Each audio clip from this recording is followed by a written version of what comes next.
Hello मेरे प्यारे बच्चों, welcome at Shridhar institute of commerce and we are at Gala solution. तो आज हम करेंगे पेपर 1 का सेक्शन ए। तो आप सबकी डिमांड पर मैं ले आई हूँ। अभी पहले हम 5 पेपर्स के सेक्शन ए बी कंप्लीट कर लेते हैं ताकि आपको पूरे पेपर्स का वन शॉट एक साथ मिल जाए और आप एक साथ पूरा पेपर सॉल्व कर सके। पर मैंने एक चीज नोटिस किया है कि आप लोग पूरा वीडियो नहीं देख रहे हो और सब्सक्राइब नहीं कर रहे हो। तो if you are watching my videos तो एक तो आपको पूरा देखना है और प्लीज सब्सक्राइब माई चैनल। उससे क्या होगा, whenever we are uploading a new video तो आपको एक नोटिफिकेशन आएगा और नोटिफिकेशन बेल आइकन पे क्लिक करना है तो एक नोटिफिकेशन आएगा after clicking the bell icon. तो उससे क्या होता है, आपको पता चल जाएगा कि ये वाला वीडियो अपलोड हो चुका है and definitely it will help you out for searching a particular topic video. तो आपको पता रहेगा कि हाँ ये अपलोड हो चुका है तो आप उसको सर्च कर सकते हैं। ठीक है, चलो आ जाओ मेरे साथ paper 1 section A. Okay, come on our screen. Hello मेरे प्यारे बच्चों, चलो करते हैं सेक्शन ए। ये सब आपकी डिमांड पर है और ऐसे ही आप मेरे साथ लगे रहिए, बस प्रैक्टिस करते रहिए। चलो आ जाओ सेक्शन ए पर, paper number 1 accounts. How would you consider the interest on credit balance of partners current account for the firm? बताओ, consider interest on credit balance. तो पार्टनर्स करंट अकाउंट का बैलेंस कौन सा है? क्रेडिट बैलेंस ही है और उस पर इंटरेस्ट है। तो बताओ वो कंपनी के लिए क्या हुआ? तो क्रेडिट बैलेंस ही है। तो नॉर्मल जो कैपिटल अकाउंट होता है उसका भी बैलेंस कौन सा होता है? क्रेडिट बैलेंस ही होता है। तो अगर दोनों का क्रेडिट बैलेंस होता है तो नॉर्मल जो इंटरेस्ट ऑन कैपिटल होता है उसको आप क्या कंसीडर करते हो? एक्सपेंस। तो ये भी क्या रहेगा? एक्सपेंस। तो लिख लो फटाफट, the first answer is expense and expense. समझ में आया? चलो question number 2।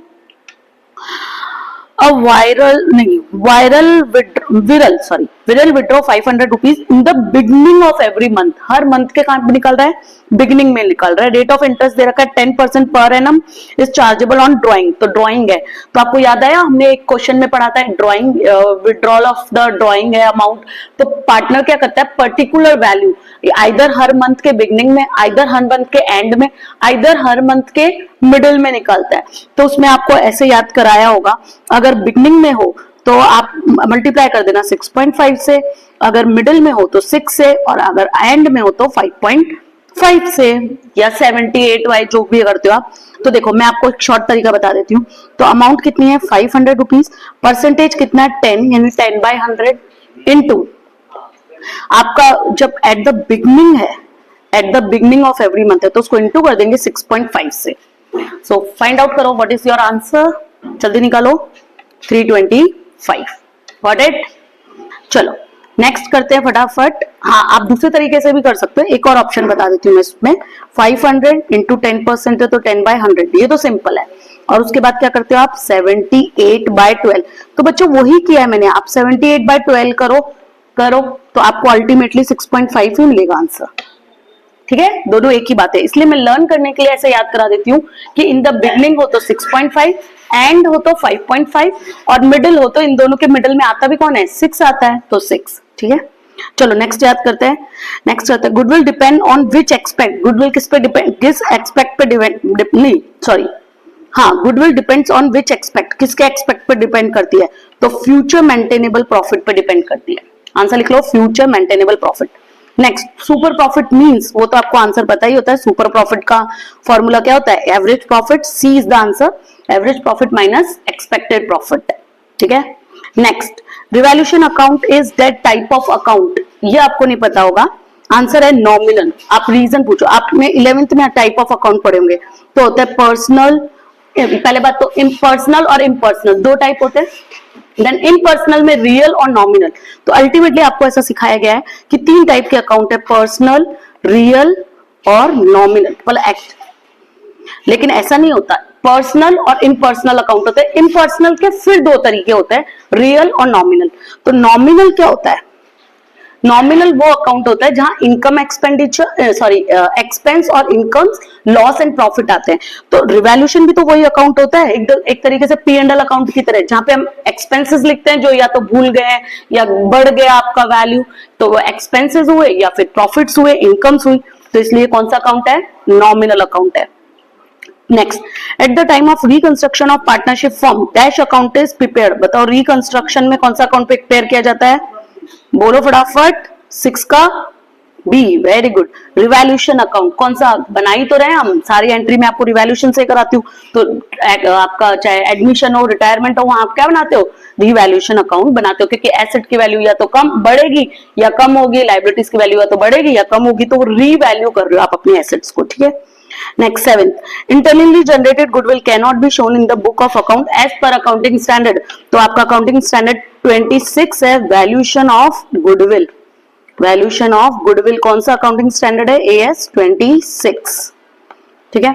Next, 8th, when only old profit sharing ratio is given, sacrificing ratio of old partners is old ratio। 8 का आंसर आएगा आपका बी। देखो कैसे, मैं बस समझा देती हूँ आपको। देखो, जो आपको old when only old profit sharing ratio given होता है, तो जो सेक्रीफाइसिंग रेशियो निकालोगे ना, वो या तो ऐसा होगा कि भाई एक नया पार्टनर आया, वो 1 में से माइनस कर दोगे, फिर जो बचेगा उसको ओल्ड रेशियो में हटाओगे। तो अल्टीमेटली मैंने बच्चों को बड़े क्वेश्चन करवाए थे ना, तब भी यही सिखाया था कि अल्टीमेटली वो ओल्ड रेशियो ही आता है। तो आपको सेक्रीफाइसिंग निकालने की जरूरत नहीं है, जो ओल्ड रेशियो होता है वही सेक्रीफाइसिंग रेशियो आएगा। आप करके देख लेना कि कोई नया पार्टनर आया, वो 1/4 के लिए आया, तो 1 में से माइनस कर दो 1/4, आपका बच्चा कितना? 3/4। 3/4 को आप ओल्ड रेशियो में बांटो, ओल्ड रेशियो में, तो अल्टीमेटली जो ओल्ड होगा वही सेक्रीफाइस होगा, ठीक है। तो ओल्ड रेशियो आएगा। 9th पे आ जाओ। XYZ limited are partner sharing profit and loss in the ratio of 5:3:2। Calculate the new profit sharing ratio when Z retire. तो Z रिटायर हो रहा है तो नया, तो मैं इसमें एक लॉजिक सिखाती हूँ, टपली मार नया निकाल, यानी जो जा रहा है उसको टपली मार के हटा दो, जो बचेगा वो न्यू का रेशियो बच जाएगा। जब आपको न्यू रेशियो नहीं दे रखा हो, तो आप अगर कौन जा रहा है? जेड जा रहा है, तो 2 को निकाल देंगे तो नया रेशियो बच जाएगा 5:3। नेक्स्ट आ जाओ, which is the last payment method. Last किसको पेमेंट होता है? आप एक बिजनेस करते हो, आप खुद उस बिजनेस के ओनर हो, तो आप पहले बाहर वालों को पैसा चुकाओगे जिन्होंने आपको लोन दिया था या आपकी कंपनी में इन्वेस्ट कर रखा था, या पहले खुद का पैसा निकाल लोगे कैपिटल का? ऑफ कोर्स पहले आप बाहर वालों को चुकाओगे, वरना आपको जीने नहीं देंगे वो। तो पहले बाहर वालों को सबको चुका दो। लास्ट में कौन लेके जाता है? पार्टनर्स कैपिटल, क्योंकि पार्टनरशिप फर्म है, तो वहां पे तो किसका पैसा होता है? पार्टनर का पैसा होता है। तो इसका आंसर आएगा पार्टनर्स कैपिटल, ठीक है। चलो नेक्स्ट आ जाओ। Which of the following amount will be return as a credit side of the realisation account. तो डेटर ये है और रिजर्व ये है, तो याद करो रियलाइजेशन अकाउंट। तो रियलाइजेशन अकाउंट कब बनाते हो आप? डिसोल्यूशन, जब आपकी फर्म क्या हो रही है? पार्टनरशिप फर्म बंद हो रही है, तब आप कौन सा अकाउंट बनाते हो? रियलाइजेशन। तो उस अकाउंट में ले जाकर हमको अपनी एसेट और लाइबिलिटीज को क्या करना होता है? खत्म करना होता है, क्लोज करना होता है, और फिर हम उन एसेट्स को मार्केट में ले जाके बेचते हैं और लाइबिलिटीज का पेमेंट कर लेते हैं। क्यों? क्योंकि हमारी फर्म बंद हो रही है। तो जब आप एसेट्स को बंद करते हो तो आप एंट्री करते हो realisation account debit to land and building, ऐसे इस तरीके से। तो एसेट्स इधर बंद होती है और लाइबिलिटीज इधर बंद होती है। अब ये क्या पूछ रहा है? क्रेडिट साइड में किसको दिखाओगे? तो यहाँ पे क्रेडिट बैलेंस किसका होता है? रिजर्व का। तो किसको दिखाओगे? रिजर्व को दिखाओगे। तो आंसर आएगा 5000। ओके, तो क्रेडिट साइड में किसका बैलेंस दिखाओगे आप? रिजर्व का।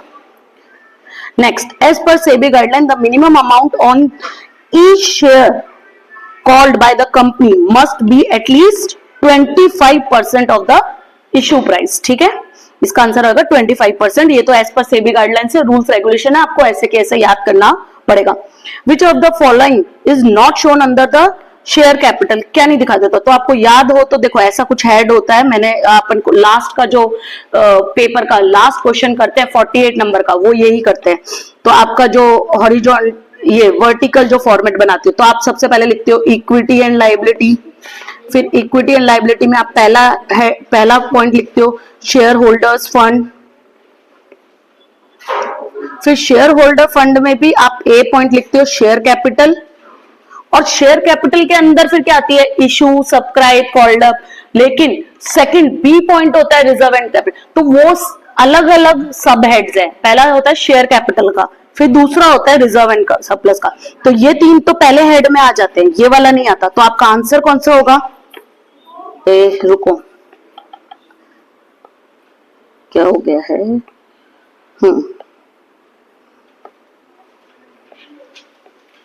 तो आपका आंसर कौन सा होगा? क्या नहीं आता? तो रिजर्व एंड सरप्लस नहीं आता। क्या नहीं आता पूछ रहा है। बाकी 3 शेयर कैपिटल में ही आते हैं, क्योंकि वो ए पॉइंट के अंदर नहीं आता, बी पॉइंट अलग से दे रखा है रिजर्व एंड सरप्लस का। ठीक है, चलो 14, before the company decided to redeem the debenture out of a profit, the company have to transfer 100% amount. कितना percent? 100% of total face value issue debenture to the debenture redemption reserve account में। पहले आपने जितने के debenture redeem करना चाहते हो उतना पूरा पैसा आपको कहां पे डालना है? डिबेंचर रिडम्पशन रिजर्व में डालना है, फिर रिजर्व करना स्टार्ट करना है। ठीक है, चलो नेक्स्ट, तो सी इज द आंसर। नेक्स्ट 100% है इसका answer. Which of the following analysis shows stakeholder based classification? तो horizontal analysis, vertical analysis ऐसा जैसा कुछ होता नहीं है, शॉर्ट टर्म और एक्सटर्नल दोनों हो सकते हैं। तो इसमें आंसर आएगा एक्सटर्नल, क्योंकि इसमें सभी को इंक्लूड किया गया है। सभी को मतलब इसमें आपकी एक्सटर्नल पार्टीज भी आ गई, कि आपका गवर्नमेंट आ गया, लोन प्रोवाइडर आ गया, बैंक्स आ गई, सब। ठीक है, तो एक्सटर्नल एनालिसिस आएगा। सभी स्टेक होल्डर होते हैं जिन जिनका कंपनी में इंटरेस्ट है। ठीक है, next, the company of the current, the expense of the current year of a company is 3 lakh, it is increased by 20% as compare to previous year. अब देखो ये किसका दे रखा है? 3 लाख रुपीज करंट ईयर का दे रखा है, और प्रीवियस ईयर के कंपैरिजन में इस साल 20% से बढ़ा। तो प्रीवियस ईयर की वैल्यू तो है ही नहीं मेरे पास, वरना डायरेक्ट प्लस 20% कर देती। ये तो इस साल की वैल्यू, तो ये 20% बढ़ा हुआ वैल्यू है। अगर ये 20% बढ़ा हुआ वैल्यू है तो 3 लाख डिवाइडेड बाय 120 इंटू 100। ध्यान से सुन लो वापस, ये जो 3 लाख रुपए ये करंट ईयर का प्राइस है, और करंट ईयर का प्राइस प्रीवियस ईयर्स के प्राइस से 20% बढ़ा है, तो ये बढ़ा हुआ प्राइस है। तो यानी ये 120 के बराबर है। तो 3 लाख डिवाइडेड बाय 120 इंटू 100, तो प्रीवियस ईयर का प्राइस कम होना चाहिए 2,50,000। और वापस चेक करना हो तो 2,50,000 का प्लस कर देना 20%, तो आपको वैल्यू मिल जाएगा 3 लाख। ओके, चलो next, which of the following is not included in the operating expense? क्या इंक्लूड नहीं होता ऑपरेटिंग एक्सपेंस में? तो आई थिंक कुछ भी नहीं होता। Loss on sale of asset भी नहीं आएगा, लॉस ड्यू टू फायर भी नहीं आएगा, इंटरेस्ट पेड भी नहीं आएगा, ऑल ऑफ द अबव। तो ये सारे ही इंक्लूड ऑपरेटिंग एक्सपेंस में नहीं होते हैं। चलो next 18, which of the following is not included to computer current ratio? तो करंट रेशियो में करंट एसेट आती है, करंट एसेट अपन करंट लाइबिलिटी। तो ये करंट एसेट है, डेटर स्टॉक करंट एसेट है, बीआर करंट एसेट है, furniture is not current asset, तो नॉट इंक्लूडेड बोला है, तो फर्नीचर इज योर आंसर। ठीक है, नेक्स्ट, डिविडेंड और interest received on investment is, interest received on investment और डिविडेंड मिला है, वो कब मिलता है? इंटरेस्ट आपको कब मिलेगा? जब आप किसी को आपने पैसा दे रखा होगा। अच्छा, कंपनी में इन्वेस्टमेंट की बाद में बात करते हैं। अगर आपने मुझे 1 लाख रुपए का लोन लिया तो आप मुझसे क्या लोगे? इंटरेस्ट लोगे।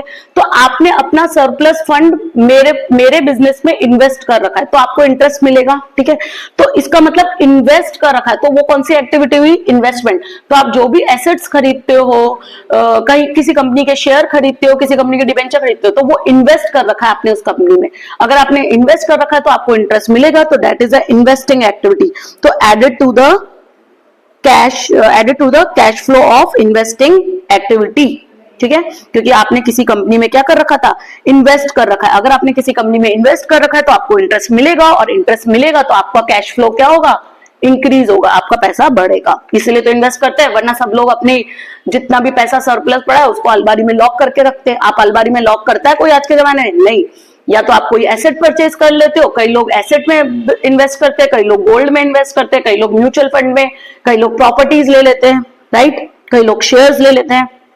Next, increase in the goodwill in the current year as compare to previous year is, बोलो। तो देखो, इंक्रीज हुई है आपकी गुडविल। अगर इंक्रीज हुई है तो सेल ऑफ गुडविल तो हो ही नहीं सकता, क्योंकि बेची होती तो कम होती वैल्यू। रिटर्न ऑफ भी नहीं होता, राइट बेचते तो है ही नहीं गुडविल को, राइट ऑफ भी नहीं होता। राइट ऑफ मतलब गुडविल की इंटेंजिबल एसेट है, इंटेंजिबल एसेट को धीरे धीरे हमें कम करना होता है। ठीक है, विंडो ड्रेसिंग ऑडिट का एक टॉपिक है जो आपके सिलेबस का पार्ट नहीं है। तो राइट ऑफ गुडविल क्यों करते हैं? क्योंकि हमको अपनी वैल्यू इंटेंजिबल एसेट को धीरे धीरे कम करना होता है, तो उसके कारण वैल्यू कम होती है गुडविल की। ये तो बड़ी है, तो बढ़ेगी कब? जब आप क्या करोगे? परचेज करोगे। तो आप किसी का बिजनेस बैठा बैठाया खरीद रहे हो तो उसकी गुडविल भी आपको मिलेगी। तो उसके कारण जैसे आप दो कॉम्पिटिटर हो, बाजू में चलता है ए, आप चलाते हो बी ऑर्गेनाइजेशन, वो जाना चाहता है बाहर, तो आपने उसका बिजनेस भी खरीद लिया, तो उसके जो क्लाइंट थे, उसकी जो गुडविल थी, उसका जो मार्केट में ब्रांड था, रेपुटेशन था, वो भी आपको बैठे बैठाए मिल गया। तो आपको एसेट के लिए तो पेमेंट करना ही पड़ता है, साथ में गुडविल का भी पेमेंट मांगता है बंदा, अगर मेहनत करके बिजनेस सेट करके आपको दे रहा है तो, ठीक है। तो उसको बोलेंगे परचेज ऑफ गुडविल। दो प्रकार की गुडविल होती है, सेल्फ जनरेटेड और परचेज गुडविल, ठीक है। तो दैट्स कंप्लीटेड सेक्शन ए। हमको हार्डली लगे 15 से 20 मिनट, और इसी तरीके से आप मेरे साथ दूसरे वीडियोस में भी बने रह सकते हैं। तो आपका जो टाइम एक पेपर करने में 2-2, 3-3 दिन लगा रहे हो कि एक दिन में सेक्शन ए, सी, डी, ई होता है, इससे बेटर है कि आप मेरे साथ 3 से 4 घंटे में पूरा पेपर सॉर्ट आउट कर सकते हो। तो आप लगे रहो मेरे साथ और देखते रहो Sridhar institute of commerce. Thank you, have a nice day.